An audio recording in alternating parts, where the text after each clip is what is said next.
2021 ഒരു മെയ് മാസം. ഞാൻ ഗൾഫിൽ നിന്നും ലീവിന് വന്ന സമയം. മഴയുടെ തുടക്കം. എനിക്ക് ആസ്വദിക്കാൻ കഴിഞ്ഞ വർഷം.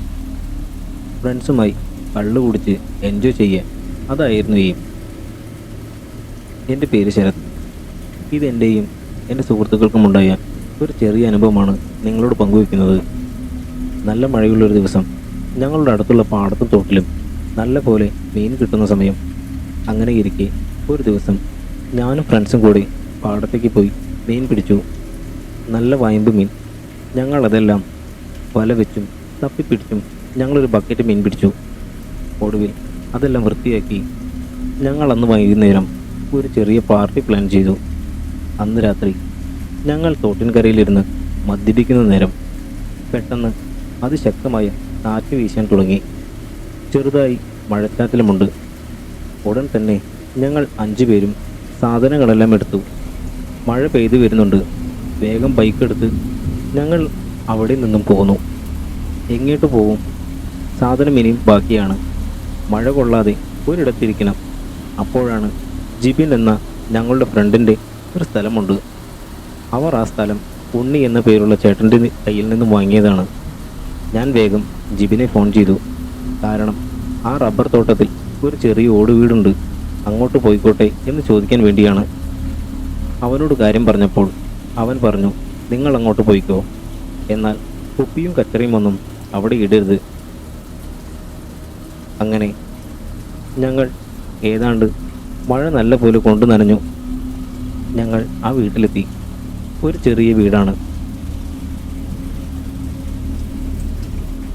ആ വീട്ടിൽ ആകെയുള്ളത് ഈ റബ്ബർ പാൽ നിറയ്ക്കുന്ന വീപ്പയും പിന്നെ കുറേ പാത്രങ്ങളും അങ്ങനെ മറ്റു പല സാധനങ്ങളും മാത്രമാണ്.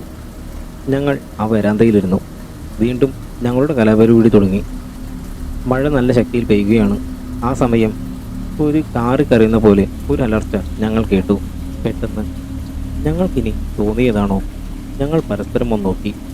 ആകെ കൂടെ മൊബൈൽ ഫ്ലാഷാണ് കയ്യിലുള്ളത്. ആ വീട്ടിലാണെങ്കിൽ കരണ്ടും ഇല്ല. അടുത്തൊന്നും മറ്റു വീടുകളുമില്ല. ഈ കാറ്റും മഴയും ഞങ്ങൾക്ക് തന്നെ പരസ്പരം ഉറക്കെ സംസാരിച്ചാൽ മാത്രമേ അങ്ങോട്ടും ഇങ്ങോട്ടും കേൾക്കുന്നത് പോലും. എന്നാലും എവിടെ നിന്നാകും ഈ കരച്ചിൽ കേട്ടത്? ഞങ്ങൾക്കൊരു പിടുത്തവും കിട്ടിയില്ല. മഴയാണെങ്കിൽ തോരുന്ന ലക്ഷണവുമില്ല. പെട്ടെന്ന് വീടിൻ്റെ പുറകിലെ വാതിൽ തുറക്കുന്ന ഒരു കൂട്ട ശബ്ദം ഞങ്ങൾക്ക് കേൾക്കാമായിരുന്നു. ഇതാരാ ഈ നേരത്ത് ഇവിടെ? ഏതായാലും മറ്റാരും ഇവിടെ ഉണ്ടാകാൻ വഴിയില്ല. ഉണ്ടെങ്കിൽ ജിബിനത് മുന്നേ പറയേണ്ടതാണ്. റബ്ബർ വെട്ടാനും അല്ലെങ്കിൽ അല്ലറ ചില്ലറ പണിക്കുമായി അവരിവിടെ വന്നു പോകുമെന്നല്ലാതെ ഇവിടെ ആരും തന്നെ തങ്ങാറില്ല എന്ന് ഞങ്ങൾക്കും അറിയാം. എന്നാൽ പുറകിലെ വാതിൽ ആരോ തുറക്കുന്ന ശബ്ദവും ആരോ അകത്ത് കിടന്നിട്ടുണ്ടെന്നും ഞങ്ങൾക്ക് ഉറപ്പായിരുന്നു. ഞങ്ങൾ വീടിൻ്റെ അകത്തേക്ക് നോക്കി. ആരെ എന്ന് വിളിച്ചു നോക്കി. മെയിൻ ഡോർ അടഞ്ഞു കിടക്കുകയാണ്. സൈഡിലൊരു ജനൽപ്പാളി പൊളിഞ്ഞ നിലയിലാണ്.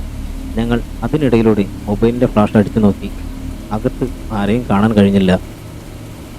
എന്നാൽ പുറകിലൂടെ ഒന്ന് ചെന്ന് നോക്കിയാലോ എന്ന് ഞങ്ങൾക്ക് തോന്നി. നല്ല മഴയാണ്. അതുകൊണ്ട് കൂട്ടത്തിൽ 2 പേർ പറഞ്ഞു, ഞങ്ങളില്ല, നിങ്ങൾ വേണമെങ്കിൽ പോയി നോക്കിയിട്ട് വാ എന്ന്. എന്നാൽ ഞങ്ങൾക്ക് 3 പേർക്കും എന്തായാലും നോക്കണം എന്ന വാശിയായി. ഞങ്ങൾ വീടിൻ്റെ പുറകിലേക്ക് നടന്നു. ഞങ്ങൾ വീടിൻ്റെ പുറകിലെത്തി. വാതിൽ അതുപോലെ തന്നെ അടഞ്ഞു കിടപ്പുണ്ട്. അകത്തുനിന്നും പൂട്ടിയിട്ട നിലയിലാണ്. അന്നേരം പുറകിലൊരു കിണറുണ്ട്. അതിൽ നിന്നും വെള്ളം വിളകുന്ന രീതിയിലുള്ളൊരു ശബ്ദം ഞങ്ങൾക്ക് കേൾക്കാം. ഞങ്ങൾ ആ കിണറിനടുത്തേക്ക് വെട്ടമടിച്ചു നോക്കി. അന്നേരം ഞങ്ങൾ കണ്ട കാഴ്ച, ആ കിണറിൻ്റെ അരികെ ഒരു നിഴൽരൂപം പെട്ടെന്ന് മാറിപ്പോകുന്നത് പോലെ ഞങ്ങൾക്ക് മനസ്സിലായി. ഞങ്ങൾ ആരാ എന്ന് ഉറക്കി വിളിച്ചു ചോദിച്ചതും പെട്ടെന്ന് വീടിൻ്റെ മുൻവശത്തു നിന്നും ഒരു കരച്ചിൽ ഞങ്ങൾ കേട്ടു. ഉടൻ തന്നെ അങ്ങോട്ട് ഓടിച്ചെന്നു. അവിടെ ചെന്നപ്പോൾ ഒരുത്തൻ വീടിൻ്റെ മുറ്റത്ത് കിടപ്പുണ്ട്. അവനെ താങ്ങിയെടുക്കുന്ന സുജിത്തും. ഞങ്ങൾ എന്താ പറ്റിയെന്ന് ചോദിച്ചു. 2 പേരും നല്ല പോലെ ഭയന്നിട്ടുണ്ട്. 2 പേരും കിടന്ന് വെറുക്കുകയാണ്. അപ്പോൾ സുജിത്ത് പറഞ്ഞു, ഞങ്ങൾ ഇവിടെ നിൽക്കുന്ന നേരം പെട്ടെന്ന് ഇവനെ ആരോ തള്ളി മാറ്റിയ പോലെ ഇവൻ തെറിച്ച് മുറ്റത്തേക്ക് വീണു. ഒരു നിഴൽ പോലെ ഒരു സാധനം അങ്ങോട്ട് ഓടിപ്പോയെന്നും. അത് കേട്ടതും ഞങ്ങൾക്ക് ഭയം കൂടി. ആ സമയം വീടിൻ്റെ അകത്തു നിന്നും പല വസ്തുക്കൾ തട്ടി ഇളക്കുന്ന ശബ്ദം, വാതിലിൽ തട്ടുന്നതും മുട്ടുന്നതും കൂട്ടു ശബ്ദങ്ങൾ കേൾക്കാൻ തുടങ്ങി. അപ്പോൾ ഞങ്ങൾ എല്ലാവരും തന്നെ അവിടെ നിന്നും വേഗം വണ്ടിയെടുത്ത് ഒരു കണക്കിന് പോന്നു. ശേഷം ഞങ്ങളിത് ആരോടും പറഞ്ഞില്ല. എന്നിട്ട് ഞങ്ങൾ കുറച്ച് നാൾക്ക് ശേഷം ജിബിനോട് പറഞ്ഞു. അപ്പോൾ അവൻ പറഞ്ഞു, ഈ സംഭവം അവിടെ ആദ്യം ഒരു തവണ ഉണ്ടായിട്ടായി കേട്ടിട്ടുണ്ടെന്നും എനിക്ക് ഇതിലൊന്നും വിശ്വാസമില്ലാത്തതുകൊണ്ട് ഞാനത് അന്നും കാര്യമാക്കിയില്ല. ഞാനിത് ഓർത്തത് പോലുമില്ല. അതാണ് നിങ്ങളോട് പറയാൻ വിട്ടുപോയത് എന്നും അവൻ ഞങ്ങളോട് പറഞ്ഞു. എന്തായാലും അത് കള്ളമല്ല, സത്യം തന്നെയാണെന്ന് ഞങ്ങൾ ജിബിനോട് പറഞ്ഞു. ഇപ്പോൾ ആ വീടെല്ലാം പൊളിച്ചു. വേറെ പാർട്ടിക്ക് ആ സ്ഥലം അവർ കൊടുത്തിരിക്കുന്നു. ഈ സംഭവം എന്തായാലും ജീവിതത്തിൽ മറക്കാൻ കഴിയില്ല എന്നാണ് ശരത് എന്ന സുഹൃത്ത് നമ്മളോട് പറഞ്ഞത്.